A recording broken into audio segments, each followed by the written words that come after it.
Оройн тэргүү үзэгчдээ сайхан амсгаж байна уу? Цагийн урд мэдээллийн хөтөлбөрийн баасан гарагийн дугаар эхэлж байна. Өнөөдөр Монгол улс Америк нэгдсэн улстай дипломат харилцаа тогтоосны 30 жилийн ойн өдрөө. 1987 онд анх дипломат харилцаа тогтоосноос хойш жил гарахны дараа Америк нэгдсэн улс элчин сайдын яамаа Монголд нээж суурин суух анхны элчин сайд 1990 онд ирсэн байдаг. Найрамдалт хамтын ажиллагааны хүрээнд бүтэн жилийн туршид хийгдэх арга хэмжээний нээлтийг өнөөдөр гадаад харилцааны яамд зохион байгууллаа. Америк нэгдсэн улс нь Монгол улсын 3 дахь хөрш түнш томоохон хөрөнгө оруулагч юм. Манай хоёр улсын хооронд улс төр батлан хамгаалах эдийн засгийн хамтын ажиллагаа идэвхтэй хөгжиж, ялангуяа хоёр орны ард түмэн хоорондын нэгт дотн харилцааг үнзгэрч, иж бүрэн түншлэлийн түвшинд хүрсэ. Нийтлэг үнэт зүй стратегийн ашиг сонирхолтой тулгуурлан бүс нутаг олон улсын инх тайван, аюулгүй тогтвортой байдлын төлөө дуу хоолой нэгтэйгээр хамтран ажиллаж, манай инхийг сахиулагчид дэлхийн халуун цэгүүдэд мөр зэрэгцэн аюулгүй байдлыг хангахад хувь нэмрээ оруулж байгааг гадаад харилцааны сайд энэ үеэр онцолж байлаа. Өнгөрсөн хугацаанд хоёр талын улс төр эдийн засаг, хүмүүнлэгийн зэрэг бүхэл харилцааг зохицуулах эрх зүйн үндэс суурь баттай бүрэлдэн бий боллоо. Жохомгүй эдгээрийг улам бүр бодиттой хэрэгжүүлэх нь бидний эх он жилүүдэд хийх ажлын нэн тэргүүний зорилт үлээ. 90 он гэдэг бол үнэхээр хоёр талын харилцаанд бол өсрэлтийг нээсэн одоо ийм яах чаргагүй он юм аа гэж ингэж үзэх зүйтэй. Өөрөөр хэлбэл 90 онд Монгол улс ардчлалын одоо замд шилжин орсноор хоёр улс өөрсдийнх нь нөгөө нэг улс төр нийгмийн тэр үнэт зүйлсүүд ижилсээд ирж байгаа. Дипломат харилцаа тогтоосны 30 жилийн ойн хүрээнд хоёр орны найрамдлыг харуулсан гэрэл зургийн үсгэлэн энэ үеэр дэлгэсэн. Тэртээ 1991 онд ардчлалыг сонгосон монголчуудын анхны хүндэт зочноор Америк нэгдсэн улсын төрийн нарийн бичгийн дарга Джеймс Бекер ирж хүүхдийн сурын харваанд төрүүлсэн монгол хүүтэй хамт зураг татуулж байжээ. Энэ зургийг хүүгийн ээжэд бэлгэлсэн юм. Хэдийгээр тэр хүү Тэнгэрийн орноо хальсан ч хүүд өгсөн Америк нэгдсэн улсын төрийн нарийн бичгийн даргын нэрийн хуудас ээжд нь одоо хүртэл хадгалагдаж байсныг гадаад харилцааны яамны төв архивт хүлээлт өгсөн юм а. Төрийн нарийн бичгийн даргын том хүн миний балчир хүүтэй 5 настай хөвгчтэй ээжээ. Тэгээ тэр тэмцээнд төрүүлээд энэ хүний гарын бэлгийг авч шагналыг авч байгаа байхгүй юу. Тэгэхэд ингэж хоёр улсын найрамдлыг бэлэгдсэн юм шиг юм гараа нийлүүлсэн байгаа нь их илгэмсэг дотно их сайхан юм аа л гэж их чинь тэгж л бэлгшээж байна дээ. Америк нэгдсэн улс өнгөрсөн 30 жилийн турш Монгол улсын 3 дахь хөрш гэдгээрээ бахархаж ирсэн. Бид газар зүйн хувьд бие биенээсээ алс хол оршдогч үнэт зүйлс зорьсон үйл хэргийн хувьд хамгийн ойрхон байдаг. Түүнчлэн Монгол улс ардчлал зах зээлийн эдийн засаг, бүс нутгийн болон дэлхий дахины инх тайван аюулгүй байдалд тууштай байгааг бид үнэлдэг учраас харилцаагаа улам өргөжүүлэхэд Америк нэгдсэн улс тууштай хэвээр байна гэдгийг элчин сайд Галт хэллээ. Манай хоёр талт харилцаа улс төр эдийн засаг батлан хамгаалахын асуудлуудыг хамарч соёлын ба иргэд хоорондын гүн гүнзгий хэлхээ холбоог багтаасан бат бэх түншлэл болон цэцэглэлээ. Дөнгөж сайхан эцэслэгдэж энэ оны 3 дугаар сарын 20-оос эхлэн хүчин төгөлдөр болох ил тод байдлын хилцээр зэргээрээ дамжуулан эдийн засгийн өсөлтийг дэмжиж хоёр талын худалдааны харилцааг бэхжүүлэхээр чармааж байна. Энэ оноос эхлэн дэлхийн улс орнуудын шилдэг сурагчдыг Америк нэгдсэн улсад 1 жилийн хугацаагаар аваачиж ахлах сургуульд суралцах боломж олгодог ирээдүйн манлайлагчид солилцооны хөтөлбөрт Монголын ахлах сургуулийн сурагчид оролцох болсон байна. Хоёр орны түүхэн харилцааны туршид хүний эрхийг хамгаалах, гэр бүлийн хүчирхийлэлтэд тэмцэх, хүүхдийн хөдөлмөр хүний наймааг зогсоох, эмэгтэйчүүд охтыг чадваржуулах, эрүүл мэнд боловсролыг сайжруулахад бүхий л санаачлалуудыг Америк нэгдсэн улсын зүгээс дэмжсээр ирсэн. Цаашид ч олон салбарт хамтрах болно гэдэгт Монгол Америкийн олон нийт итгэлтэй байгаа юм а. 1987 оны 1-р сарын 27-ны өдөр Америк нэгдсэн улсын төрийн нарийн бичгийн дарга Жорж Шулц болон Монгол улсаас нэгдсэн үндэсний байгууллагад суух онц бөгөөд бүрэн эрхэд элчин сайд ням дуунаар гарын үсэг зурснаар хоёр улсын хооронд дипломат харилцаа албан ёсоор үүссэн төвхтэй. За хэдийгээр дипломат харилцаа тогтоогоод 30 жил болж байгаа ч хоёр улсын гадаад харилцааг 100 гаруй жилийн түүхтэй гэж зарим судлаачид үздэг.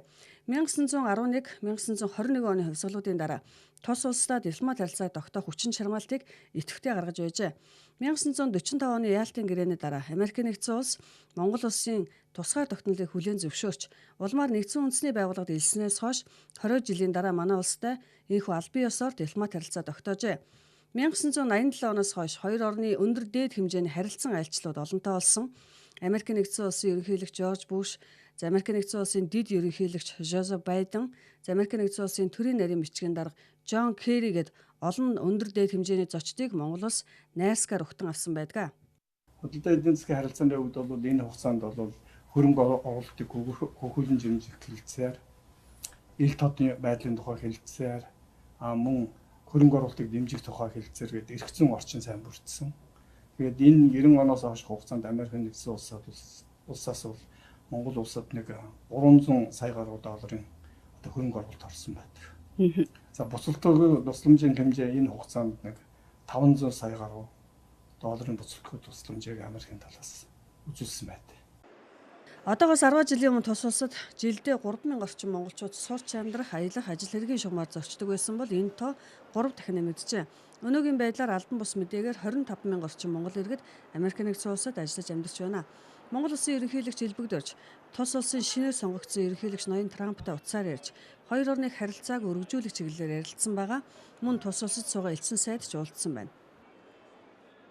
Америкийн нэгдсэн улс Монгол Америкийн харилцаанд анхаарч ажиллана. Танаа хүсэлтийг анхааралтай сонслоо. Бид энэ харилцаагаа одоо хөгжүүлэхэд цаашид хөгжүүлэхэд бол анхаарна гэдгийг нотолж ирсэн.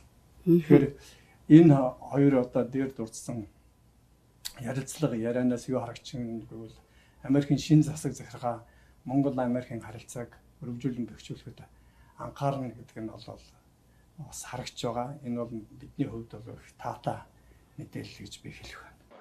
Их эзэн Чингис Монгол хаттын тухай номоор нэрд гарсан Америкийн нэрт зохиолч Жак Уитерфорд Монгол улс Америкийн нэгдсэн улс хоёр газар зүйн байрлалаараа тусгаар хідэж орчин үеийн технологийн ачаар харжилсан үзэл хөгжил дэвшлийн төлөөх итгэл үнэмшлээ харилцан солилцсон хөрс сэргэлдээ орнууд болжээ гэж хоёр орны харилцааны төвшинг оновчтой дүгнсэн байдаг юм а.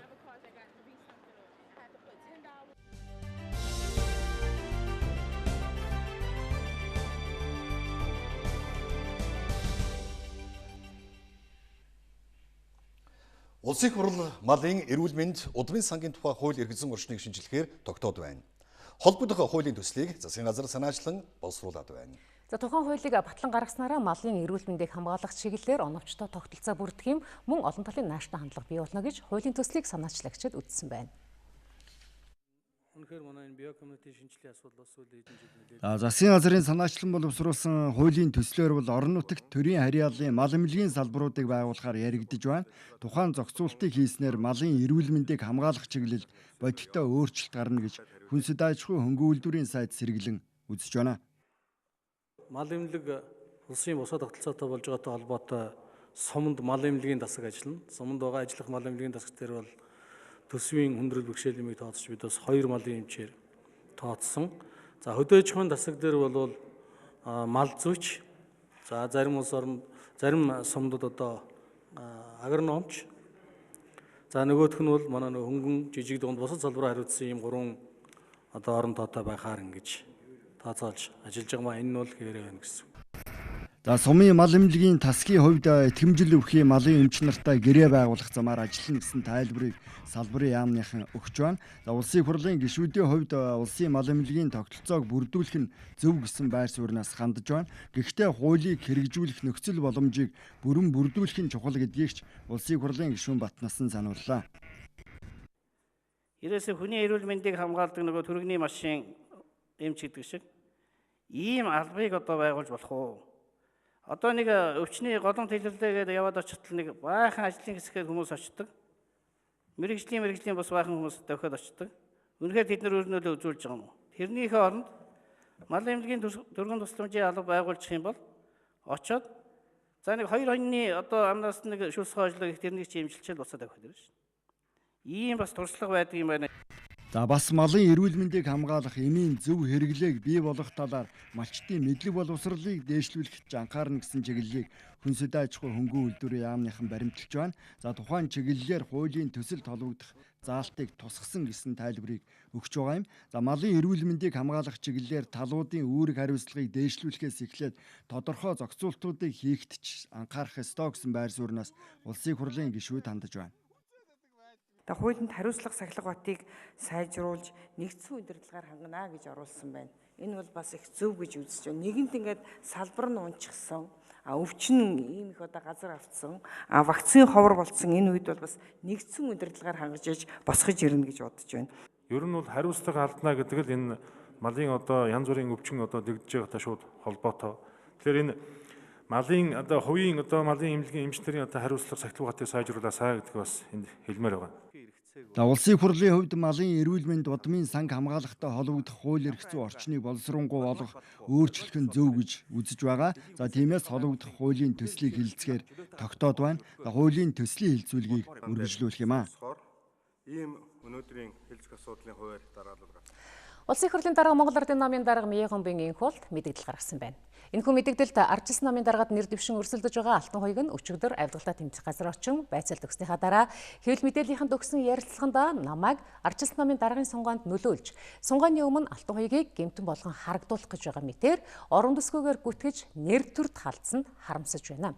Миний бие хууль хяналтын байгууллагын үйл ажиллагаанд хөндлөнгөөс оролцдоггүй.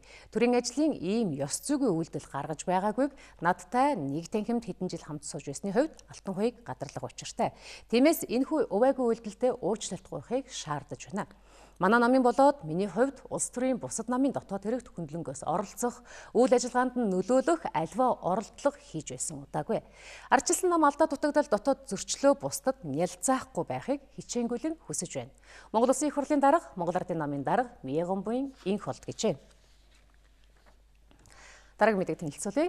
Төр нийгмийн нэр зүтгэлтэн Санжаа сүрэнгийн зоригийн үндэсний 55 жилийн ог тэмдэглэн өнгөрүүлэх зарим арга хэмжээний тухай тогтоолын төслийг улсын их хурлд өргөн мэдүүлнэ гэж улсын их хурлын гишүүн Бат Зандан мэдээллээ. За мөн Эрдэнэт үйлдвэрийн 49% худалдан авалттай холбогдох асуудлаар эрхэм гишүүн өөрийнхөө байр суурийг илэрхийлсэн байна.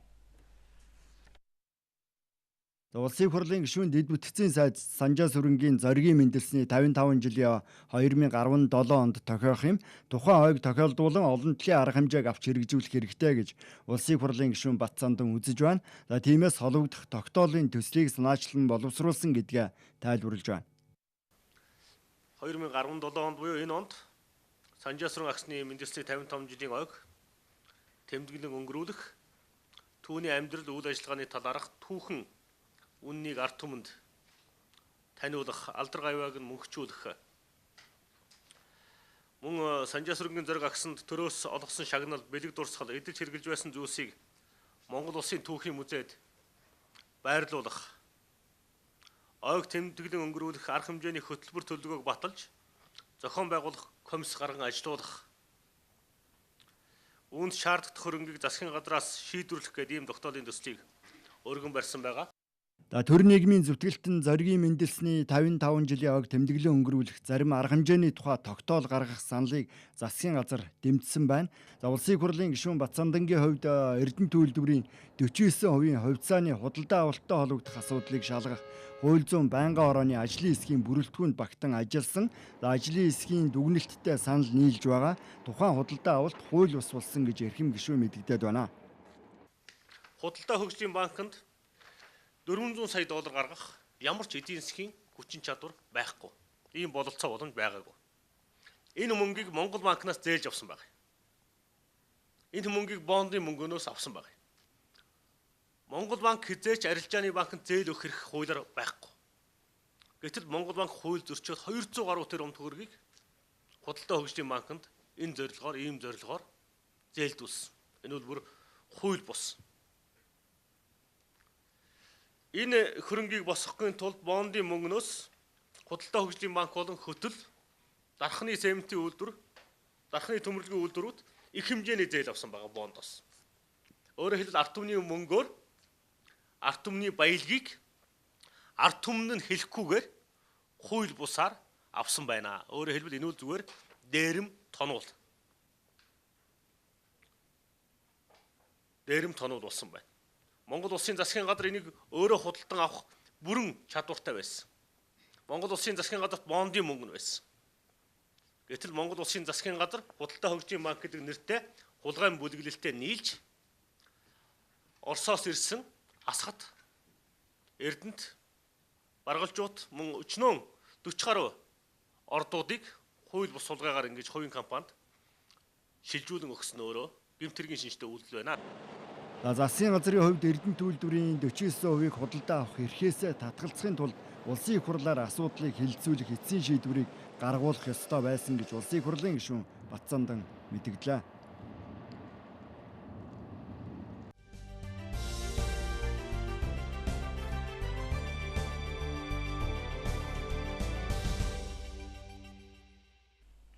Цагийн хүрд мэдээллийн хөтөлбөртэй хамт байгаа танд баярлалаа. Сүүлийн 10 жилийн хугацаанд нийслэлийн агаарын бохирдлыг бууруулах чиглэлд нийт 206 тэрбум төгрөг зарцуулсан боловч агаарын бохирдол дахь хөхөрлийн агууламж 44%-аар нэмэгдсэн байна. Өнөөдөр нийслэлийн иргэдийн төлөөлөгчдийн хурлын 7 дугаар хуралдаанаар агаарын бохирдлыг бууруулах чиглэлээр хийж хэрэгжүүлсэн ажил мөн ирээдүйд авах арга хэмжээний талаар хэлэлцсэн байна. 2007-оос 2016 онд агаарын бохирдлыг бууруулах чиглэлээр улс нийслэлийн төсвөөс 119 тэрбум 779 сая төгрөг, олон улсын зээл тусламжаас 87 тэрбум 185 сая төгрөг, нийтдээ 206 тэрбум 964 сая төгрөгийг зарцуулжээ. Агаарын бохирдлыг бууруулах төсөл хөтөлбөрүүдийн дунд хэрэгжилт сайтай хөтөлбөр байсан ч үр дүнгээ өгөөгүй нь илүү олон байгааг хотын дарга танилцууллаа. Энэ төслүүдээс нүүрс хөтөлбөрийг онцолж хэлэхэд бага нуурын нүүрсийг төлсөнд ашиглаж тоосон зур олон хөхрийн агуулгын хэмжээг бууруулах зорилт агуулсан байдаг. Налаахын нүүрсийг бага нуурын нүүрсээс солих уг хөтөлбөр нь түүхийн нүүрсийн хэрэглээг бууруулах зорилт агуулж байсан ч харамсалтай нь улам нэмэгдүүлж засгийн газар нь хүртэл нүүрс жижиглэн худалдаалахыг дэмжсэний уршгаар өнөөдөр нийслэл хотын агаарын бохирдол эрс нэмэгдэхэд нөлөөсөн гэхэд хэтрүүлсэн болохгүй. Агаарын бохирдлыг бууруулах талаар хотоос авч хэрэгжүүлсэн бодлого арга хэмжээнд тогтвортой биш. Байнга өөрчлөгдөж байснаас үр нөлөө нь хангалтгүй байгааг хурлын төлөөлөгчид хэлж байна. Нийтдээ 1.1 тэрбум төгрөгээр төсвийн мөнгөөр зөвхөн цаас үйлдвэрлэх, сурчлагын хийх ажил зарцуулж байгаа нь бол төсвийн мөнгийг үр ашиггүй зарцуулж байна. Үүнийхээ оронд бид ажлын байрыг нэмэгдүүлэх, орон сууцны хөтөлбөрүүдийг дэмжих ажилд энэ мөнгийг зарцуулъя гэдэг саналыг гаргаж байгаа юм аа. Шилжин эргэж байгаа иргэд маань магадгүй ингээд шин суурьшлийн өмсөд амьдрах байгаа иргэд маань орчны бохирдол үүсэхгүй, утаа гаргахгүй тэр одоо нөх ухаж орлон одоо бизнес байгууламж барихгүй ингээд орчны бохирдол үүсэхгүй тохиолдолд Улаанбаатар хотод амьдрах тэр бололцоо боломжийг нь олгоё гэдэг ийм шийдэл рүү явж байгаа. Өнөөдрийн хуралдаанаар агаарын бохирдлыг бууруулах асуудлыг олон өнцгөөс харж нухацтай хэлэлцэн бодлого арга хэмжээгээ тодорхойлно гэж иргэдийн хурлын дарга онцлсан юм а. Энэ гэр орныхоо дулаалгаас эхлүүлээд энэ төлш одоо тэр төлснийхээ бүцэд өөрчлөх талаас бүгд тэр ухамсартай энэ одоо арга хэмжээ авах хэрэгтэй. Яг тэгэхээр одоо та бүхэн мэдж байгаа өнөөдөр Улаанбаатар хотод сүүлийн 5 сарын хугацаанд тэгэхэд бараг 20 гаруй мянган өрх нэмэгдсэн гэж сая баталснаар мэдээлэл гарлаа шүү дээ. Тэгээд энэ одоо энэ хязгаарлалаа гэж одоо ингээд 4 жилд болоо бараг 100 мянгаал одоо бараг нааш орж ирэхгүй байх юм бол утааны асуудлыг бараг бид бодож ирсэн хэмжээнд шийдчих юм шиг асуудлыг судалгаа тооцоодоо ярьж байна. Гэр орооллын замбраагүй тэлэлтийг зогсоох, яндангийн тоог бууруулах, суурьшлийн шинэ бүс байгуулах талаар 3 захирамж гаргасныг үндэсний аюулгүй байдлын зөвлөлд дэмжиж байгаа байна. Одоогийн байдлаар ерөнхий боловсролын сургууль цэцэрлэгүүдэд 200 ширхэг агаар цэвэршүүлэгч суурилуулсан. Мөн 48 сургуулийн сурагчдад 50 мянган амны хаалт олгожээ. Цаашид дээрх ажлуудыг үргэлжлүүлэх, агаар орчны бохирдлыг бууруулах арга хэмжээний төлөвлөгөөг баталж, Утаагүй хот 2030 төслийг боловсруулахаар ажиллаж байгаа тухай өнөөдрийн хурлаар танилцууллаа. Ирэх 4 жилд хэрэгжүүлэх Монгол Улсын нийгэм эдийн засгийн хөгжлийн хөтөлбөрийн хэлэлцгээр яамдын бодлого төлөөлөгчид 2 дахь удаага цугларсан байна. 11-р сард болсон эхний уулзалтаар боловсруулсан томоохон бодлого хөтөлбөр дээрээ яамдууд дахин ажиллаад саналаа үндэсний хөгжлийн газарт ирүүлсэн юм а. Өнөөдрийн уулзалтаар хөгжлийн төсөл бүртээ наривчлан танилцаж тэргүүлэгч чиглэлээр нь эренбэлж цэгцлэх зорилтыг тавьсан байна. Монгол Улсын их хурлаас 2015 онд хөгжлийн бодлого төлөвлөлтийн хуулийг батлаж 2016 онд 2030 он хүртэлх тогтвортой хөгжлийн үзэл баримтлалыг батлан гаргасан. Хууль болоод үзэл баримтлалыг хэрэгжүүлэхийн тулд Монгол Улсын хөгжлийн бодлогыг 2017-оос 2021 он, 2021-ээс 2025 он гэсэн үеүүдэд хуваан хийх ажлыг тодорхойлж гаргахаар үндэсний хөгжлийн газар яамдын хөгжлийн бодлого төлөвлөгч нартай ийхүү зөвлөлтөг уулзалтыг хийсэн байна. Өнөөдрийн уулзалтаар бол гол нь салбар яамдуудын маань хөгжлийн бодлого төлөвлөлтийн газрын дарга нар цугласан байгаа. Тэгээ энэ улсын хөрөнгө оруулалтын хөтөлбөрт одоо оруулах гэж байгаа төсөл хэлбэр дээрээ одоо хоорондоо маш сайн уялдуулах талаас нь уулзаж ярилцах нь маш чухал. ингэж уялдуулсаар бол одоо давхардал бий болохгүй. За манай байгууллага энэ хөгжлийн бодлого төлөлтийн системийг тогтолцоогоор нь сайжруулах үүднээс цэгцтэй хоорондоо уялдаатай бодлогыг одоо хийх ажлуудыг одоо эхлүүлээд хийж байгаа. Яамдас ирүүлсэн төслүүдийг хэрэгжүүлэхийн тулд хамгийн түрүүнд техник эдийн засгийн үндэслэлийг бүрэн гүйцэд гаргаж нарийн тусгаж өгсөн байх шаардлагыг тавьж байгаа. Үүнд туслахаар үндэсний хөгжлийн газар, олон улсын санхүүгийн корпорац, Японы олон улсын хамтын ажиллагааны нийгэмлэгтэй хамтран ажиллаж байна. JICA байгууллагын доктортой хөгжлийн үзэл баримтлалыг хэрэгжүүлэх, дунд хугацааны хөгжлийн бодлогыг боловсруулахад, үндэсний хөгжлийн газрын боловсон хүчний чадварыг дээшлүүлэхэд хамтран ажиллахаар энэ уулзалтыг зохион байгуулж байна. Анхаарах зүйл бол яг зарим яамдууд маань бол урсгал засварын шинжтэй төслүүдийг бол бас ирүүлсэн байгаа. За энийг бол ахиж ярилцаж одоо бүтээн байгуулалтын төсөл болгох дээр анхаарах зүйл байгаа. Улсын төсөв, улсын хөрөнгө оруулалтын хөтөлбөр гэдэг маань бол хоорондоо арай ялгаатай байгаа гэдэг дээр бас яг анхаарах шаардлагатай байна. Өнөөдрийн хилэлцэж байгаа төсөл хөтөлбөрийг эх 5 дугаар сард засгийн газраар оруулж батлах юм а. Эдийн засгийн хүндрэлтэй байгаа үед аль салбарт хөрөнгө оруулалтыг түлхүү хийхийг тодорхойлж, хөгжлийн бодлого төлөвлөлтийг бодлоготой хийснээр улсын хөрөнгө оруулалт үр дүнтэй зарцуулагдана гэж төлөвлөгчид үзсэн байна. Оюуны өмч улсын бүртгэлийн ерөнхий газраас эрх зүйн шинжилэл иргэний эрхийн бодлогоо сэлбэх сарын аяныг өрнүүлж байна. Энэхүү сарын аяны хүрээнд өнөөдөр нээлттэй хаалганы өдрийг зохион байгууллаа.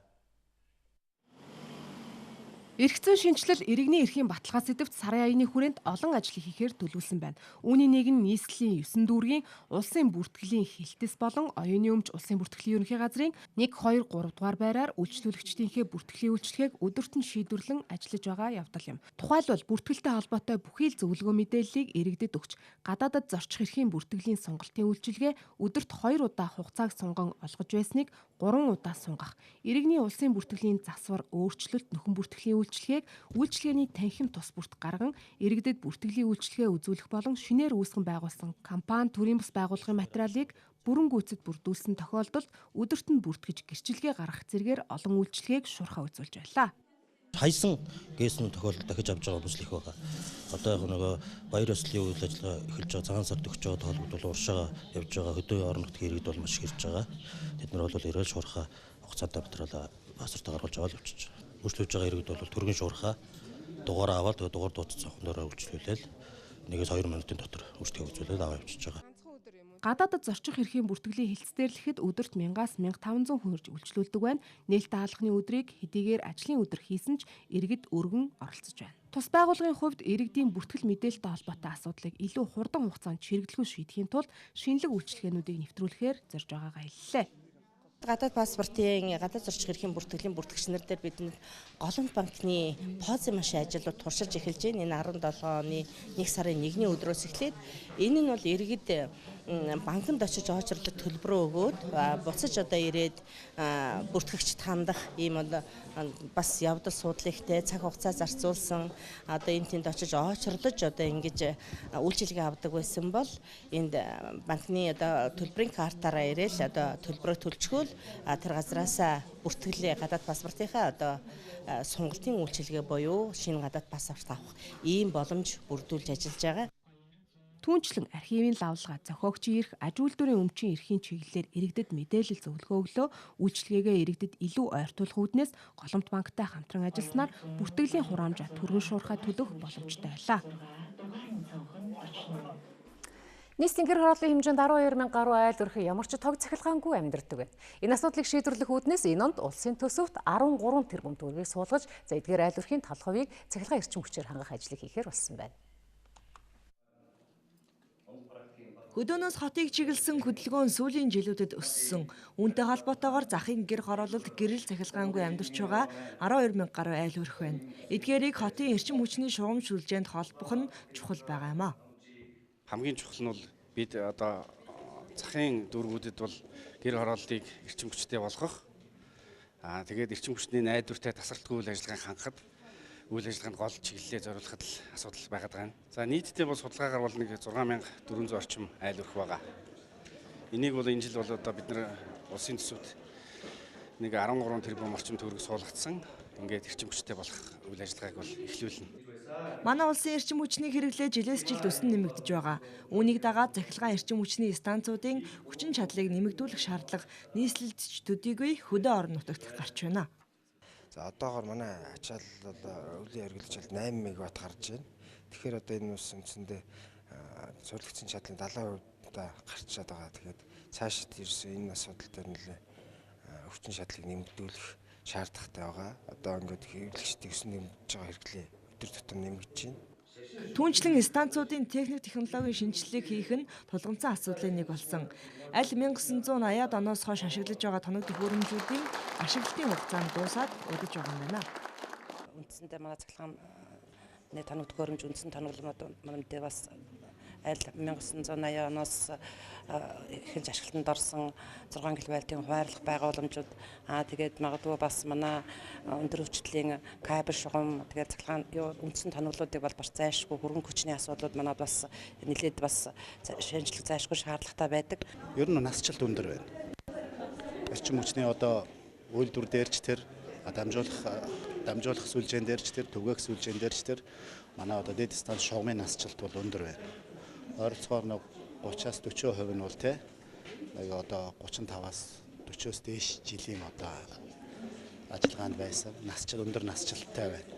2020 он гэхэд манай улсын эрчим хүчний хэрэглээ 2 дахин нэмэгдэнэ гэсэн тооцоо бий. Ийм учраас цаашид шинээр цахилгаан станцуудыг барьж байгуулах, одоогийн хүчин чадлыг улам нэмэгдүүлэх шаардлагатай болж байна. Монголын үндэсний олон нийтийн радио телевизийн ерөнхий захирлыг шалгаруулах сонгон шалгаруулалт журмын дагуу явагдаж өнөөдөр шийдвэрээ гаргалаа. Олон нийтийн дунд нээлттэй зарлан явуулсан сонгох шалгаруулалтанд 9 нэр дэвшигч өрсөлдснөөс Лувсан дашийн Нинж Жамс олонхын саналыг авч ерөнхий захирлаар томилогдлоо. Үндэсний зөвлөлд битүүмжлэн ирүүлсэн 9 нэр дэвшигчийн материалтай ажлын хэсэг танилцаж сонгон шалгаруулалтыг явуулсан байна. Эхний шатны сонгон шалгаруулалтаас Монголын үндэсний олон нийтийн радио телевизийн санхүүгийн албаны даргаар ажиллаж байсан Ундраа, ММ агентлагт ажиллаж байсан сэтгүүлчид Сондовдурж, ерөнхий захирлын үүргийг төр орлон гүйцэтгэгч Нинж Жамснаар тунаж үлдсэн байна. Эдгээр хүмүүстээр нууцаа санал хураалт явуулж ерөнхий захирлыг шалгаруулсан байна. Хүн болгон бол энэ хүмүүсийн бол мөрийн хөтөлбөр за тэгээд бүх үзүүлэлтүүдээр нь оноо өгч шалгаруулад хамгийн өндөр оноо авсан 3 нэр дэвшигчийг өнөөдөр үндэсний зөвлөлтөд танилцууллаа. Дараа нь одоо нууцаар санал хураалт, хуулийн дагуу бол энэ нууцаар санал хураалт явуулдаг. За би олон нийтийн радио телевизийн ерөнхий захирлын энэ одоо сонгон шалгаруулалтанд өрсөлдөхдөө байгууллагынхаа хүний нөөц, техникийн шинжилэл, хөгжлийн бодлогын одоо асуудлыг цогцоор нь танилцуулж бол өрсөлдлөө. За тэгэхээр бол бид нар бол одоо 2017 онд бол 1-р сувгийг HT формат руу шилжүүлэх, за бусад техникийн шинжилэлүүдийг хийх, за мөн одоо ажиллагчдынхаа нийгмийн асуудал, орон сууц, хүүхдийн цэцэрлэг гэх мэтчлэн одоо олон асуудлуудыг шийдвэрлэхээр бол өөрийнхөө одоо мөрийн хөтөлбөрт тусгасан. Лувсан дашийн Нинж Жамсан хууль зүйн ухааны магистр, гадаадын орнуудад олон нийтэд харилцах чиглэлээр сурч төгссөн, Монголын хэвлэл мэдээллийн салбарт 20 жил ажилласан туршлагатай. 1996-аас 1998 онд толь сонины ерөнхий редактор, 1998-аас 2006, 2007-оос 2009 онд Монголын сонины холбооны гүйцэтгэх захирал, 2006-аас 2007 онд Монголын үндэсний олон нийтийн радио телевизийн тамгын газрын дарга, 2009-оос 2010 онд засгийн газрын хэрэглэх газрын хэвлэл мэдээллийн албаны дарга, 2010-аас 2011 онд үндэсний хөгжил шинтгэлийн хорооны даргын зөвлөх, 2011-ээс 2016 оны 6 дугаар сар хүртэл өглөөний сонины ерөнхий эрхлэгчээр тус ажиллаж байжээ.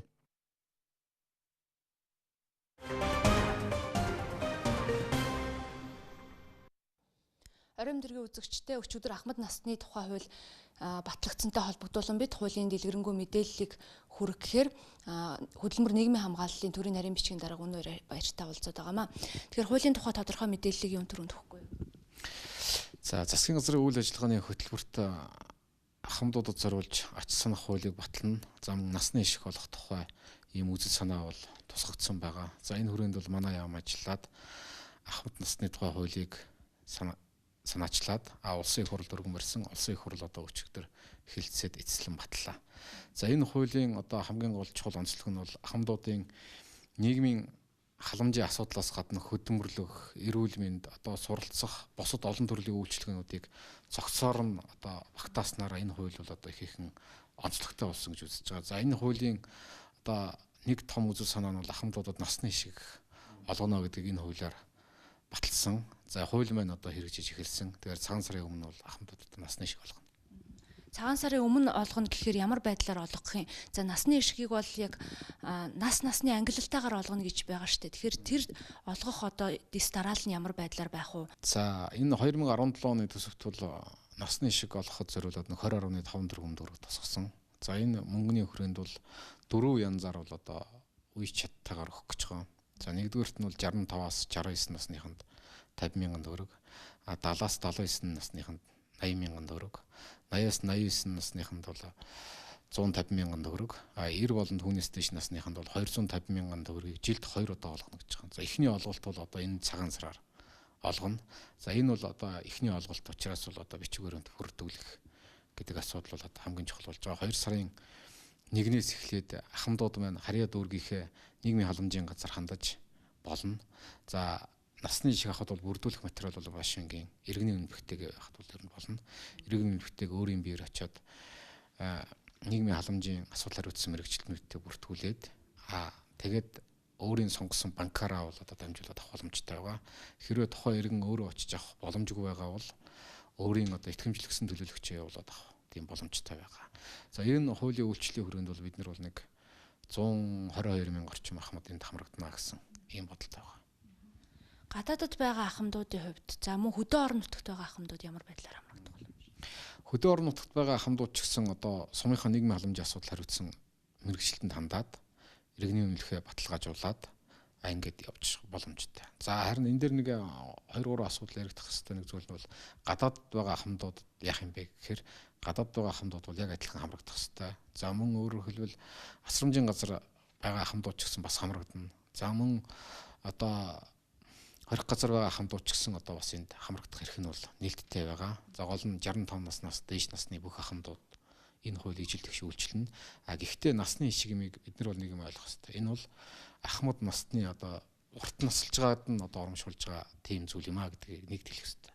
Хоёрдугаарт энэ хуулийн бас нэг өргөмөц онцлог нь бол 2030 оноос эхлээд Монгол улс бол илүү их тийм одоо насжилттай орнуудын тоонд орж байгаа. Насжилттай орнуудын тоонд орж байгаа учраас өнөөдрөөс эхлээд өөрөөр хэлбэл тийм насжилтанд бэлтгэх тийм процесс, үзэл санаа, суур бэлтгэлүүдийг бол энэ хуулийн хүрээнд бол хийж өгнө.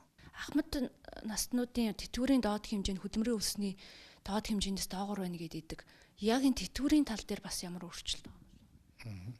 За энэ асуудлыг сүүлийн 2 өдөр одоо Баасан хөгшин чуулганы нэр дээрээс ярьчин лээ. Би тийм учраас Баасан хөгшөний энэ яриад байгаа асуудал дээр маш тодорхой тайлбар хэлье гэж бодож байна. Өнөөдөр хөдөлмөрийн өсний доод хэмжээ бол 240,000 төгрөг байна. За бүрэн тэтгэврийн хамгийн доотлын хэмжээ бол 251,000 төгрөг байна. Өөрөөр хэлбэл хөдөлмөрийн өсний доод хэмжээнээс тэтгэврийн хамгийн бага тэтгэвэр бол 51,000 төгрөгөөр бол одоо илүү байгаа гэж нэг хэлэх хэрэгтэй. За хоёрдугаар ахмад насны дундаж тэтгэвэр бол улсын хэмжээнд бол нэг 306-аас 310,000 орчим бол байгаа. За улсын хэмжээнд байгаа хамгийн өндөр тэтгэвэр авж байгаа ахмадуудын хэмжээ бол нэг сая 300 орчим мянга байгаа гэдэг чинь. За энэ хүрээнд аваад үзвэл одоо ахмадуудын тэтгэвэр бол хөдөлмөрийн өсний доод хэмжээнээс бага байгаа гэдэг асуудал бол одоо худлаа юм а гэдгийг бол би санамжтай. Тэтгэвэр тэтгэмж нэмэгдэх тал дээр яг энэ хуулийн өөрчлөлтөнд орсон зүйл залт юу вэ? За засгийн газрын 2016-аас 20 оны үйл ажиллагааны хөтөлбөрт одоо бас нэг зорилт тусгагдсан нь бол цалин тэтгэврийг одоо үе шаттайгаар нэмэгдүүлнэ гэж одоо тусгагдсан. За энэ зорилтын хүрээнд бол бид нар бол судалгаа хийж байгаа. Манай яам энэ хүрээнд судалгаа хийгээд хизээнээс цалинг хэдэн хувиар хизээнээс тэтгэврийг хэдэн хувиар нэмэх боломжтой вэ гэдэг тооцоо судалгаагаа утгагүй одоо өргөн барина. Ерөнхийдөө бол бид нэр судалгаа бол хийж байгаа. За баярлалаа танд.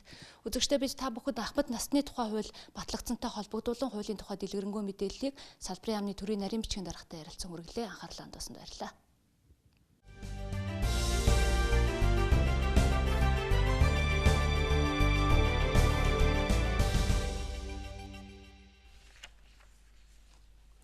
Налах дүүрэгт хонь молын гоц халдварт цэцэг өвчин гарч голомтын бүс нутагт 20 цэрийн дэглэмийг тогтоосон байна. Мөн нийслэлийн 2 дүүрэгтэй галзуу өвчний шинж тэмдгээр олон тооны мал өвчтөл байна. Үүнтэй холбогдуулан өнөөдөр нийслэлийн онцгой комисс шуурхай хуралдаан хийлээ. Налах дүүргийн нутаг дэвсгэрт хоньны цэцэг өвчин гарсан болох нь улсын мал эмнэлэг ариун цэврийн төв лабораторийн шинжилгээгээр тогтоогдсон. Одоогийн байдлаар нийт 1700 гаруй хонинд үзлэг тандалт хийснээс 173 хонид цэцэг өвчний шинж тэмдэг илрээд байгаа юм байна. Голомтонд ариутгал халдваргүйжүүлэлт вакцинжуулалт хийж эхэлжээ. Өнөөдрийн байдлаар вакцин хийгдсэн малын вакцин өөрөө хугацаанд яг энэ дархлаагаа барьж чадахгүй. Мэдээж бас сүүлийн үед цагаагаар бас хүнд нөхцөл байдлаас үүссэн байх гэсэн анхны дүгнэлт бол гарч байгаа. За гисэн хэдий ч энэ асуудлаа эрчимжүүлэх, за шаардлагатай хөрөнгө мөнгийг шийдвэрлэж ажиллахыг бол холбогдох байгууллагууд нь өөрөглөө. Нийслэлийн хаавал дүүргийн нутаг дэвсгэр Золбин нохой хоттой хон руу дайрч ноцсны улмаас олон тооны малд галзуу өвчний шинж тэмдэг илрээд байна. Өмнө нь мөн алайх дүүрэгт бэлчээрлэж явсан мал руу Золбин нохой дайрсны улмаас тус дүүргийн 1-р хороонд малын галзуу өвчин гарч 20 цэрийн дэглэм тогтоосон. Дээрх нөхцөл байдалтай холбогдуулан нийслэлийн хэмжээнд Золбин нохой устгах ажлыг эрчимжүүлэн ажиллаж байна. Налах дүүргийн хувьд бол 500 гаруй нохойг устгалд оруулсан байгаа. За хангуул дүүрэгт болохоор бас энэ устгалын ажил үргэлжилж байна. Одоогоор бид хамгийн ихний үед тэр айлын 100 гаруй малыг барьсан гэсэн 3 нохойг бол устгаж лабораторийн шинжилгээнд дээж аваад шинжилж байгаа. Хөдөө орон нутгаас гарал үүслийн бичиггүй малын гаралтай түүхийн эдийг нэвтрүүлэхгүй байх, хяналтыг сайжруулах, нийслэлийн хэмжээнд бүх нутаг дэвсгэрт малын цэцэг өвчин болон галзуу өвчний эсрэг вакцинжуулалтыг шуурхаа явуулах ажлыг нийслэлийн онцгой комиссийн хурлын үеэр холбогдох албаныханд үүрэг болголоо. Энэ сарын 28-наас 29-ний өдрүүдэд хүүтний ирж чангарч ихэнх нутгаар хүчтэй шалцах шуургатай байх юм байна. За зүүн аймагуудын нутгаар шөнөдөө 40 км хүртэлх хүүтэрч цасан шуургах тул зам даваа боогдож болцсошгүй байгааг цагуурийн байгууллагаас анхааруулсан байна. Өнөөш нь өвөр хангаа булган, дунд говь, дорн говь, Төвийн аймгийн нутгаар салхи секундэд 18-аас 24 м хүртэл ширүүлснэ. Маргааш, Хинти, Дорн говь, Сүхбаатар, Төвийн нутгаар хүчтэй цасан шуургах төлөвтэй байна. Цагаагаарын нөхцөл байдал өмнөх өдрүүдээс эрс хүйтэрч байгааг Сибирээс шилжин ирж байгаа хүйтэ агаартай холбоотой гэж цагуур орчны шинжилгээний газраас тайлбарллаа. Агаарын температур 31 хүртэл өмнөх хоногоос 10 гаруй градусаар чангарч шөнөдөө уус нуур дагтын хотгоор эдэр тис ерөө хэрлэн хэмээх томоохон голуудын хөндөгөөр 35-аас 43 градус, за бусад нутгаар 19-аас 34 градус хүрч хүүтэрнэ. Хүчтэй салхи шуурганы үеэр халтиргаа гулгаа үүсч зам тээврийн осол гарах, хөдөө орон нутгийн замд автомашин олноор саадах зэрэг тохиолдол гарах эрсдэл өндөр байна. Тиймээс ойрын өдрүүдэд замын хөдөлгөөнд оролцохдоо анхаарал болгоомжтой байхыг сэрэмжлүүллээ. Манай иргэд зүйд маань бол ийм нөгөө хүчтэй цасан шуурн ингээд анхааруулах сэрэмжлүүлэх мэдээ явуулаад хахад өөрсдийн хаанг боломжгүй байдлаасаа болж замд гараад дөрөвний эрсдлүүдийг их үүсгдэг. Тэгээ энэ дээр урьдчилан сэргийлэх, анхааруулах, бэлтгэл бэлэн байдлаа хангаж ажиллахыг бол иргэд малчид тээвэр хэрэгслийн жолооч аж ахуйн нэгж байгууллагуудад анхааруулж байна. Энэ сард Хур тундас Ховд аймгийн нутаг, Увсын өмнөд, Завхны баруун өмнөд, Говьалтай баруун хэсгээр баг зэрэг, харин бусад нутгаар дунджаас ахиу орох төлөвтэй байна. Хүйтний эрч энэ сарыг дуустал үргэлжлэнэ. Харин сар шинийн баярын өдрүүдэд цагаагаар тогтвортой ихэнх нутгаар дулаан байх урьдчилсан төлөв гарчээ. Бид та бүхэнд өнөөдөр бэлтгэсэн дотоод үйл явдлын мэдээлэлээ хүргэлээ. Одоо үзэгч та бүхэн олон улсын амьдралд өрнөж байгаа үйл явдлаас манай гадаад мэдээний тоомч цогтойгийн бэлтгэснээр хүлээн авна уу. За үзэгчдээ орой минь дүргий та бүхэндээ өнөөдөр дэлхийд дахинд болон олон улсад өрнөсөн үйл явдал мэдээлэлээс хүргье. За Дональд Трампын засаг захиргаа Обамагийн сайд нарын танхимаас засгийн эрхэнд байх эцсийнхээ мөчид Палестины автономид шилжүүлсэн 221 сая долларын шилжүүлгийг царцааснаа автономи эрх баригчдад дуулгалаа. Times of Israel сонин энэ тухай уламжилж байна. За мөн Америкийн тал өнгөрсөн мягмар гарагт Палестины автономи ерөнхий сайд Рами Хамдалад ойрын ирээдүйд мөнгө орж ирнэ хэмээн хүлээх хэрэггүй гэсэн байна. За Америкийн төрийн департаментын мэдээлж байгаагаар Конгресс энэ шилжүүлгийг эсэргүүцсэн чиглэлээ төрийн нарийн бичгийн даргасан Джон Керри эцсийн мөчид Палестины автономид мөнгө шилжүүлэх шийдвэр гаргасан юм байна.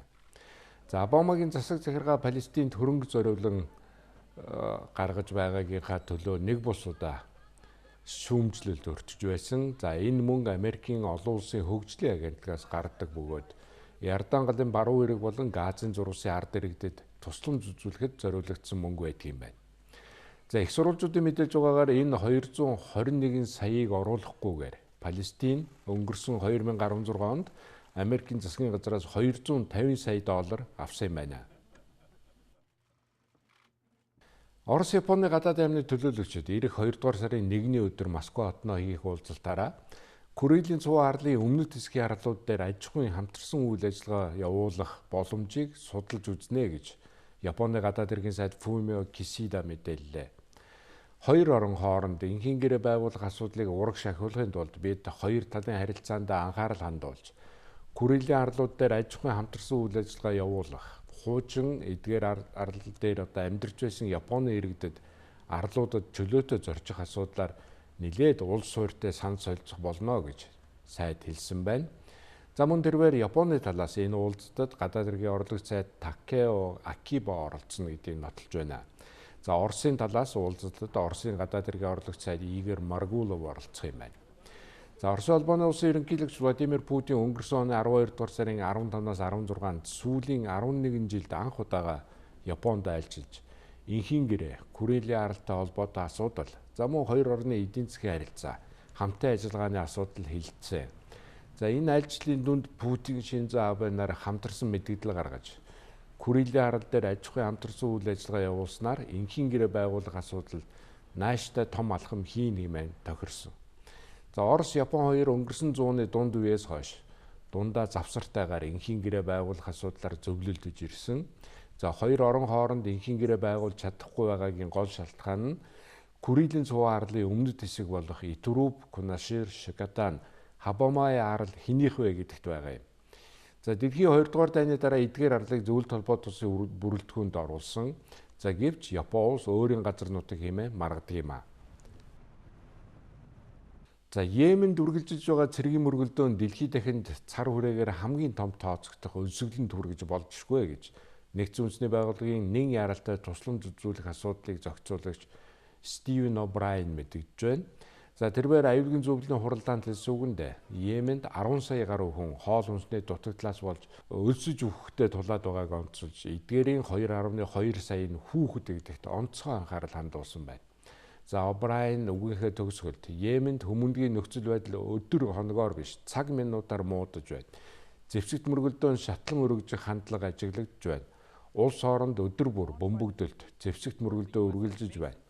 Өнгөрсөн 7 хоногт гэхэд 365 удаагийн зэвсэгт мөргөлдөөн болсон гэдгийг хэллээ. За Йеменд 2014 оны 8 дугаар сараас хойш Сауди Арабиас дэмжлэг авдаг эрх баригчид болон шийд үндэстний босгогч Хуси домгийн хооронд сөргөлдөөн тасрахгүй үргэлжлэж байна. За энэ мөргөлдөөний дүнд 7469 хүн ай мөргөдөж 40,000 хүн хөнгөн шархтаад байгаа юм. За Нэгдсэн үндэсний байгууллага Йемений ард иргэдэд хүмүүнлэгийн тусламж үзүүлэхийн тулд сөргөлдөгч талуудад эвлэрхийг уриалж байна. Бүгд найрамдах Хятад улсын дарга Ши Цзиньпин коммунист намын төв хороо болон төрийн зөвлөлийн нэрийн өмнөөс их газрын Хятад болон дэлхийн өнцөг булан бүрт амьдран сууж байгаа хятадуудад хаврын баярыг тохиолдуулан баярын мэнд хүргэлээ. За энэ жил хаврын баяр буюу сарын хонилгаар Хятадын цагаан сар 2 дугаар сарын 28-нд тохиож байгаа. За Хятад уламжлал ёсоор шинэ оноо гэр бүлийнхээ хүрээнд угтан авч тэмдэглээ өнгөрүүлдэг. За орон гэрээсээ хол амьдарч байгаа хятадууд баярын үеэр төрлөх гэртээ ирэхийг зорддог. За энэ Хятадын зам тээврийн системд асар их ачаалал үүсгэдэг. За албан ёсоор хаврын баяраар 7 хоног амардагч баярын өмнөх, баярын өдрүүдийн, баярын дараах гэд ойролцоогоор нэг 40 хоногт улс орон даяар нэг 298 тэрбум зорчигч хөдөлгөөн хийдэг. За 252 тэрбум хүн авт тээвэр ашигладаг бол 356 сая хүн галт тэргээр, 58 сая хүн нисэх онгоцоор, 45 сая хүн усан тээвэр ашигладаг байна. За 2020 онд Хятадын хүн ам 142 тэрбум, харин 2030 онд 145 тэрбум хүрч өснө гэж тус улсын хүн амын 2016-аас 2030 он хүртэлх хөгжлийн хөтөлбөрт өгүүлсэн байгаа юм. За Хятадын төрийн зөвлөл сая энэ тухай мэдээлж байна. Хөтөлбөрт 2030 он хүртэлх хүн амын хөгжлийн гол үүрэг даалгаврыг бол тусгасан байдаг. За энэ баримт жижиг хүн амын тогтвортой өсөлт, төрөлтөд чиглэсэн бөгөөд улс орны нийгэм эдийн засгийн хөгжлийн талаарх шийдвэрт баримт жүтгэгийг суур болгож ашиглаж байна гэдгийг бас заасан байдаг. За ойрын 10 гаруй жилд ялангуяа 2021-с 2030 онд Хятад улс хүн амын өсөлтийн шилжилтийн үеийг даван туулна гэдгийг хөтөлбөрт зохон тэмдэглэсэн байдгийн байна. За урьдчилан таамгаар 2030 он гэхэд хүн амын өсөлт оргил үедээ хүрэх юм байна. За мэдээж хэрэг үүний хажуугаар бас саар зүйл бол байдаг. За энэ юуны өмнө хөдөлмөр эрхлэх чадамжтай хүн амын тоо буурч насчих аюул бас байна. За дээрэс нь хүмүүсийн шилжилт хөдөлгөөн. За иймээс төрийн зөвлөл хүн амын өсөлтийг тогтворжуулах. За мөн хүн амын хөгжил, нийгмийн эдийн засгийн байгалийн баялагын ашиглалт, хүрээлэнгүй байгаль орчныг хамгаалах хөгжилд заасантай нийцэж байх бодлого баримтлна гэдэг мэдэгдэж байгаа юм. За бид та бүхэндээ өнөөдөр дэлхийд дахинд болон олон улсад өрнөсөн үйл явдлаас хүргэлээ. Одоо үзэгч та бүхэнд спортын мэдээллээс танилцуулъя. Орон мэдрэг эрхэмзэгчтэй та бүхэн амралтаа идухтай сайхан өнгөрүүлж байна уу? Монголын мэдээс үг спортын албаны уран бүтээлчид өнгөрсөн 7 хоногийн баасан гараг спортын мэдээ сурвалжлагаа толилуулахад бэлэн боллоо. Швед улсад BND буюу бөмбөгтэй хоккейн дэлхийн аваргын тэмцээн зохион байгуулагдаж байна. Энэ тэмцээнд Монголын бөмбөгтэй хоккейн шигшээ овгийн тамирчид амжилттай оролцож байгаа билээ. Та бүхэндээ дэлхийн аваргын тэмцээнийг сурвалжиж ажиллаж байгаа Монголын мэдээс үг спортын албаны сэтгүүлч редактор Дашгүйгийн баяр сайхан нэрвсэн мэдээллээс бид хүрэхээр бэлтгэлээ. Монголын үндэсний олон нийтийн телевиз Монголын мэдээ сувгийн сурвалжлах хэсэг Шведд ажиллаж байна. Энэ бөмбөгтэй хоккей 2017 оны дэлхийн аварга шалгаруулах тэмцээн үргэлжлээ өгч байна. Дэлхийн аварга шалгаруулах тэмцээнд 10 багийн хоккейч дур чадвараа сорж байна. Монголын баг хэсэгтээ 3 тоглолт хийж хожлоо. 2006 оноос хойш бөмбөгтэй хоккейн дэлхийн аварга шалгаруулах тэмцээнд оролцож байсан Монголын шигшээ багийн хувьд энэ удаагийн тэмцээнд түүхэн амжилтыг үзүүлж байна. Хэсгийн тоглолтод Украины шигшээ багийг 9-6-гийн харьцаатай, Японы багийг 12-ийн харьцаатай, Унгарийн шигшээ багийг 9-5-ийн харьцаатай хожиж хэсэгтээ 3 ожилтой 6 оноотойгоор хэсгийн 1-р өрөөр шалгарч байна. Хэсгийн 3 тоглолтод Монголын шигшээ баг нийт 28 голыг эсрэг хаалганд оруулж 13 гол хаалганд алдсан байна. Нийт 10 баг энэ удаагийн дэлхийн аварга шалгаруулах тэмцээнд оролцсноос Монголын баг өөрийн хэсэгт 4 багтай 1-ээр шалгарч дараагийн шатанд нөгөө хэсгийн 4-р өрөөр шалгарсан Голландын багтай тоглохоор болж байна. Дэлхийн аварга шалгаруулах тэмцээнд оролцож байгаа 2 дугаар хэсгээс Самал Хятадын шигшээ баг энэ жилийн дэлхийн аварга шалгаруулах тэмцээнийг орхиж байна. Бөмбөгтэй хоккей 2006 онд анх дэлхийн аваргад орсон Монголын шигшээ тэндээс эхлээл явс одоо 11 дахь жилдээ бөмбөгтэй хоккей тоглож байна. Шавьтай хоккейг 1994 оноос хойш тоглосон. Хүүхдээ ахаас л. Багийнхныхаа тухай юу гэж бодож байна? Манай баг нэг сэтгэл зүрэхтэй айгүй гоё нэгдэж чадж байна. Энээс илүү том амжилт гаргах хаа.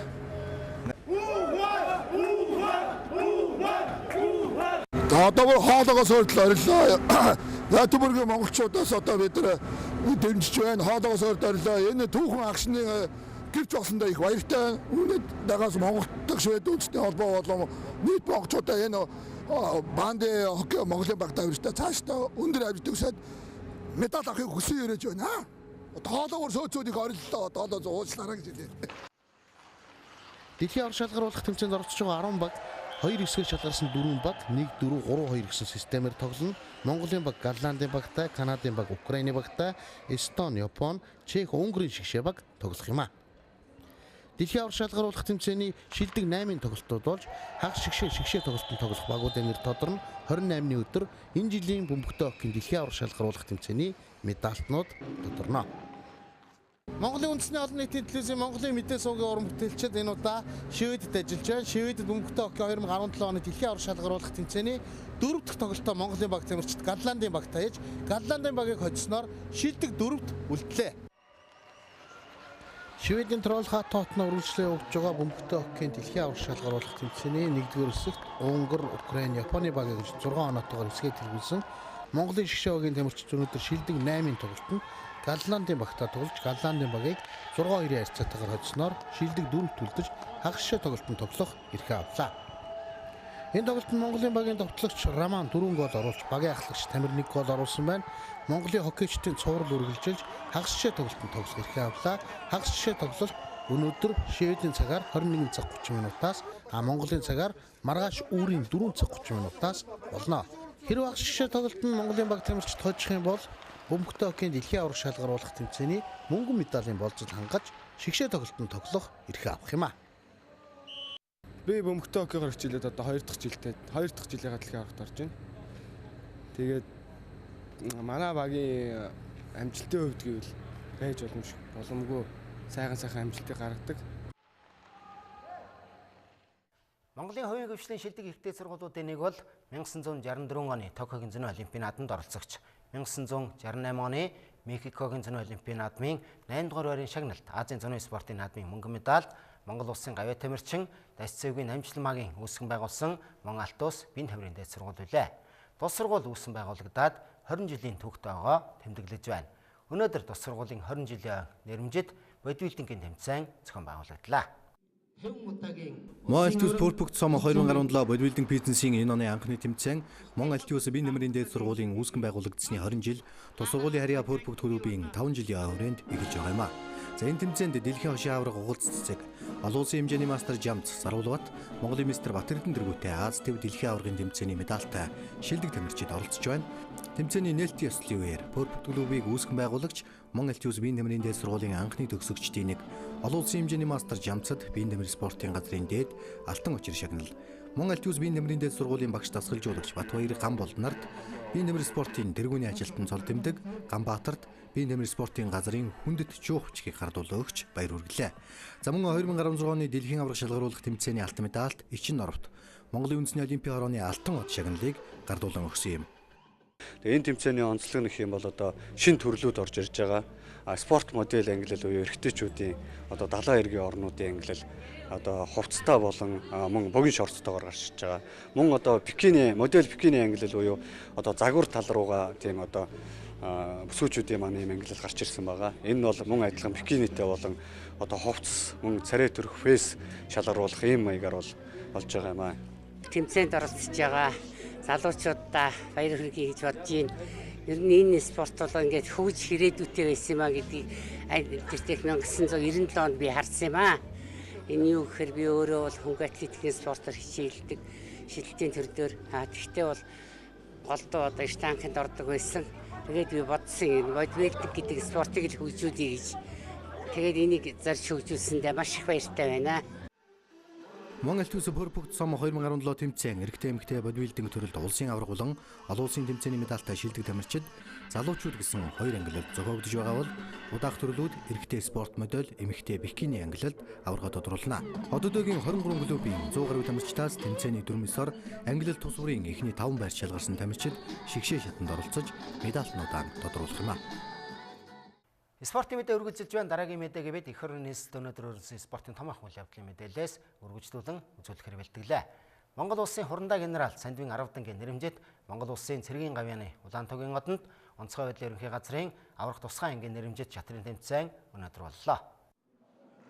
Энэ удаагийн шатрын тэмцээн цэргийн гавьяаны Улаантугийн одонд аврах тусгай ангийн 50 жилийн хүрээнд зохиогдож, Улаанбаатар хотын хэмжээнд үйл ажиллагаа явуулдаг онцгой байдлын анги нэгтгэлүүдийн удирдлага ажилтаа албаа агч тэргүүтэй 50 гаруй төлөөлөгч тэмцээнийхээ нээлтийн үйл ажиллагаанд оролцлоо. За онцгой байдлын ерөнхий газрын харьяа аврах тусгай ангийн захирагч хурандаа Намсраа, Монголын шатрын холбооны дэд ерөнхийлөгч хошууч генерал Баяр Магна, Монголын шатрын холбооныг гүйцэтгэх захирал Наранбаатар, онцгой байдлын ерөнхий газрын харьяа аврах тусгай ангийн штабын дарга хурандаа Батсайхан, онцгой байдлын ерөнхий газрын харьяа хангалт үйлчилгээний ангийн штабын дарга дэд хурандаа Эрдэнэ нар тэмцээнд оролцогчдод амжилт хүссэн юм а. Ойн хүрээнд бас бид нар олонгийн спортын олон арга хэмжээг зохион байгуулж байгаа. Тэрний эхлэл энэ оны эхэнд бол бид нар Монголын шатрын спортын холбоотой хамтраад нийслэлийн хүрээний онцгой байдлын албаа агчдын дунд шатрын тэмцээнийг зохион байгуулж байгаа маа. Энэ тэмцээнийг зохион байгуулснаар бас манай албаа агчдын нөхөрсөг харьцаа, дээр нь бас албаа агчдын манай оюуны чадвар, спортын мэдрэмжийн дээшлэн гэж үзэж байгаа. Шатрын тэмцээнд гамшиг судлалын хүрээлэнгийн захирал хурандаа алтан гэрэл тэргүүтэй 30 гаруй шатарчин швейцар системээр 6 өрөг тоглож дүнгээ гаргасан байна. Тэмцээний тэргүүн байрт нийслэлийн онцгой байдлын газрын харьяа, нийслэлийн иргэдийн хамшигаас хамгаалах сургалт арга зүйн төвийн ахлах багш хурандаа Гамболд шалгарсан бол удаах байрт Баянгол дүүргийн онцгой байдлын хилцээний гал сөнөөгч ахлагч Ундрах баяр, аврах тусгай ангийн агаарын ажиллагааны салбарын бүлгийн дарга дэслэгч Чавхлан төгснөр тус шалгарч салбарын ажилтаа албаа агчдаа тэргүүлжээ. Өнөөдөр спортын мэдээний төгсгөл хөлийн чандад өрнсөн спортын үйл явдлын мэдээлэлээс та бүхэндээ үзүүлье. Хойд Америкийн үндэсний хоккейн лигийн тэмцээний мөсөн талбайд Бостон Брюинс Питтсбург Пингвинс багуудын тоглолт TD Gardens ингэлтгэл боллоо. Энэ тоглолтод 4-3 харьцаатай Бостон Брюинс өөрийн талбайд өрсөлдөгч хожсон юм. Тоглолтын эхний үед Пингвинсийн залуус дамгаалж багийн 26 настай 187 см өндөртэй тоглогч Жастин Шулц эхний голыг оруулсан бол 29 настай Фил Кесел 2 дахь шайбыг Сидней Кросбигийн тусламжтай хаалганд орууллаа. 1-р үед Питтсбург Пингвинс 2 голтойгоор хошуужилж байсан ч тоглолтын 2-р үед Бостон Брюинсийн залуус 3 шайбыг эсрэг багийнхаа хаалганд шигтгсэн юм. Улмаар багийн шилдэг тоглогч Брэд Мерчант, Бергерон Пастернак нарын дамжуулалтаар дараалан голдож улирлын 20-21 дахь оноогоо баталгаажууллаа. Бостон Брюинсээс энэ үеийн 3 дахь шайбыг Канада тоглогч Рейли Нэш оруулснаар тоглолт 3-2 харьцаатай Бостон Брюинсийн давмгайлалтаар хөндрөлсөн. Хоёр багийн тоглолтын шийдвэрлэх 3-р үед Бостон Брюинсийн шилдэг тоглогчдын нэг Патрис Бергерон 20 настай залуу тоглогч Дэвид Пастернакийн дамжуулалтаар тооны харьцааг 4-2 болгосон бол Пингвинсээс 72 дугаартай Патрик Хорнквист хариу голыг оруулж тооны харьцааг ойртуулсан ч баг нь хожигдлоо. Питтсбург Пингвинс энэ тоглолтод хожигдсон ч бүсийнхээ 3 дугаар байрт бичигдэж байна. Бидний үлдгэсэн 7 хоногийн баасан гарагийн спортын мэдээ сурвалжлагууд үгээр өндөрлөж байна. Та бүхэн амралтын өдрүүд аядахтай сайхан өнгөрүүлээрэй. Маргааш 7 хоногийн бяам гарагийн спортын мэдээгээр дахин уулзлаа. Түр баяртай.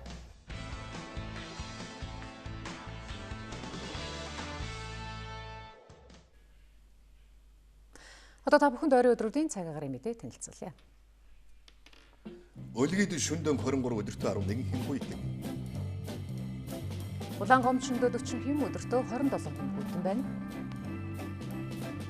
Ховдод шөнөдөө 30 өдөртөө 17 хэм хүйтэн. Алтай шөнөдөө 28 хэм хүйтэн өдөртөө 16 хэм хүйтэн. Улястад шөнөдөө 33 өдөртөө 19 хэм хүйтэн. Тосон цэнгэл шөнөдөө 41 хэм өдөртөө 29 хэм хүйтэн байна. Баянгорт шөнөдөө 27 өдөртөө 18 хэм хүйтэн. Мөрөнд шөнөдөө 33 хэм өдөртөө 23 хэм хүйтэн. Хатгалд шөнөдөө 34 өдөртөө 24 хэм хүйтэн. Цэцэрлэгт шөнөдөө 22 хэм өдөртөө 19 хэм хүйтэн байна. Хар хоринд шөнөдөө 25 өдөртөө 20 хэм хүйтэн. Арвахирт шөнөдөө 22 хэм хүйтэн өдөртөө 18 хэм хүйтэн байна. Болгонд шөнөдөө 33 өдөртөө 22 хэм хүйтэн. Дархан хотноо шөнөдөө 30 хэм хүйтэн өдөртөө 24 хэм хүйтэн байна. Эрдэнэтэд шөнөдөө 26 өдөртөө 20 хэм хүйтэн. Чойрт шөнөдөө 22 өдөртөө 16 хэм хүйтэн. Сүхбаатарт шөнөдөө 30 өдөртөө 23 хэм хүйтэн. Зүүн хараад шөнөдөө 26 өдөртөө 19 хэм хүйтэн. Зуумодод шөнөдөө 23 өдөртөө 22 хэм хүйтэн. Багнуурт шөнөдөө 30 хэм хүйтэн өдөртөө 21 хэм хүйтэн байна. Чингис хотод шөнөдөө 29 өдөртөө 20 хэм хүйтэн. Барууртад шөнөдөө 21 хэм өдөртөө 15 хэм хүйтэн. Чойволсонд шөнөдөө 21 өдөртөө 17 хэм хүйтэн. Мандалговд шөнөдөө 23 хэм өдөртөө 16 хэм хүйтэн. Даланзадгад шөнөдөө 17 өдөртөө 14 хэм хүйтэн. Хамбогдод шөнөдөө 12 хэм хүйтэн өдөртөө 11 хэм хүйтэн байна.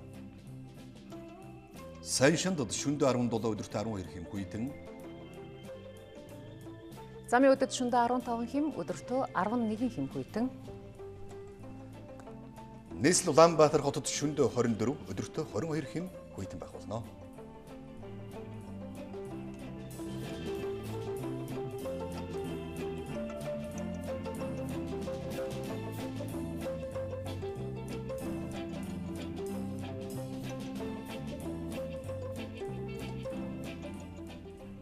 Эрхэмлэгчтэй бид та бүхэнд цагийн хүрд мэдээллийн хөтөлбөрийн баасан гарагийн дугаараа үзүүллээ. Манай мэдээллийн хөтөлбөрийг сонгон үзэж бидэнтэй хамт байсан үзэгч та бүхэнд баярлалаа. Та бүхний маргааш ажил үйлсэд амжилт хүсье. Сайхан амраарай. Баяртай.